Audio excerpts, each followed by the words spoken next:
ఇప్పుడు మనకు ఎదురుగా కనిపిస్తున్నది లేపాక్షిలోని వీరభద్రస్వామి దేవాలయం మరియు దాని దగ్గరగా ఉన్న జటాయు రాతి శిల్పం.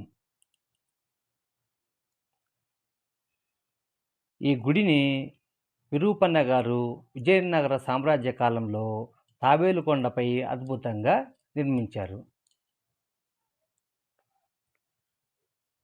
ఇప్పుడు మనం వెళ్తున్నది లేపాక్షిలోని గుడి యొక్క ప్రవేశ ద్వారము మరియు గుడిలోని ధ్వజస్తంభము.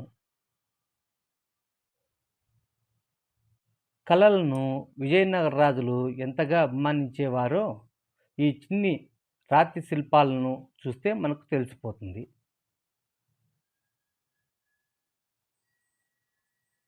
ఏనుగు తలపైకెక్కిన సింహం, దాన్ని వీక్షిస్తున్నట్టుగా ఉన్న మానవ రూపం, గొంతు కూర్చున్న వానర రూపం, బాణం పట్టిన రాముని శిల్పం, లేగ దూడకు పాలిస్తున్నట్టుగా ఉన్న గోమాత సన్నివేశం, నృత్యం చేస్తున్న నర్తకి నాట్యశైలి, నన్నే చూస్తున్న ఆ వరాహస్వామి శిల్పం, పులి నోటిపైన ఏనుగు తొండం, గర్జిస్తున్న సింహపు రూపం ఈ లేపాక్షి గుడిలో ప్రత్యేక ఆకర్షణగా ఉన్నాయి.